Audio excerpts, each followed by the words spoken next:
एक गांव में दो भाई अपने अपने परिवार के साथ रहते थे। एक भाई अमीर था तो दूसरा गरीब। दिवाली आई, सारे गांव में खुशियां मनाई जा रही थी।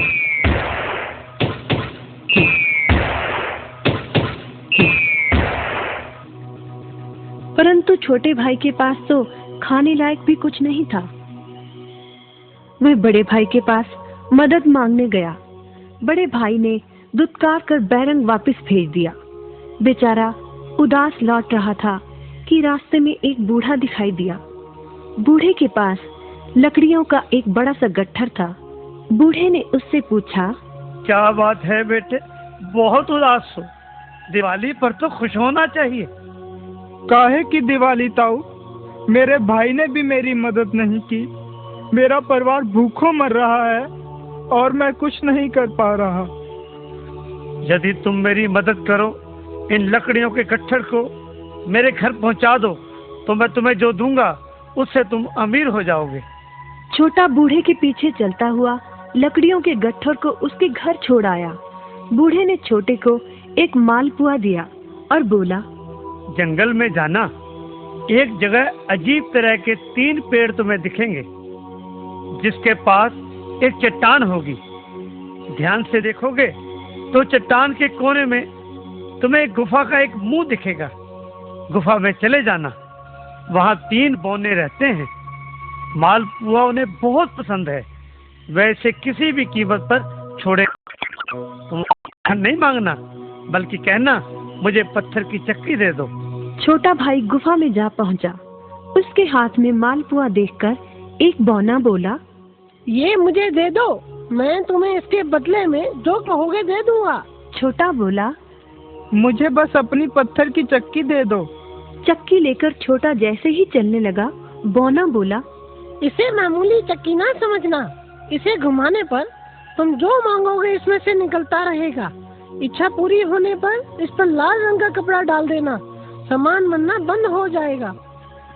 चक्की लेकर छोटा भाई घर पहुंचा। पत्नी और बच्चे भूखे थे। उसने कहा, यहाँ पर एक कपड़ा बिछाओ।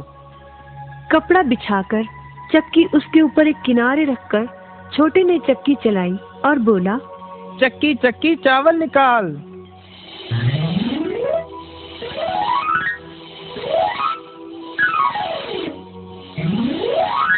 बस चावलों का ढेर लगना शुरू हो गया। लाल कपड़े से चक्की को ढककर छोटे ने फिर कपड़ा हटाया और दोबारा चक्की चलाकर बोला, चक्की चक्की दाल निकाल।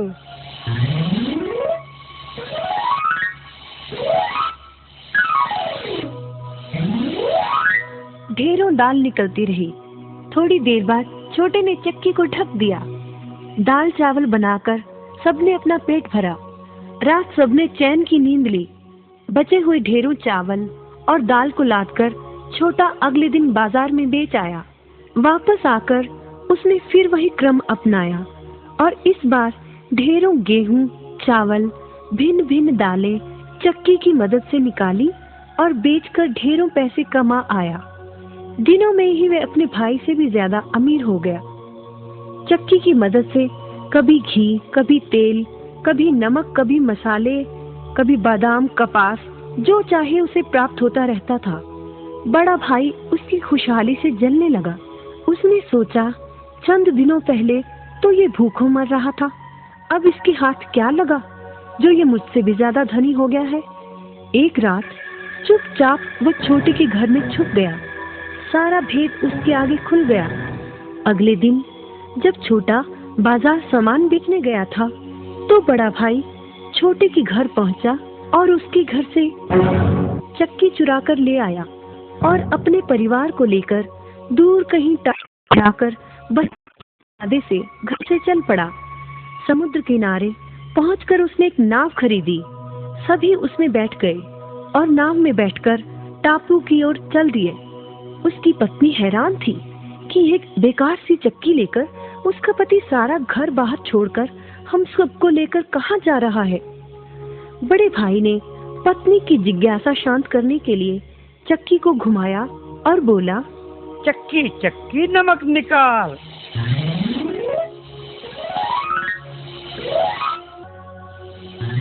बस फिर क्या था, नमक का ढेर नाव में लगना शुरू हो गया और नाव डूबने लगी।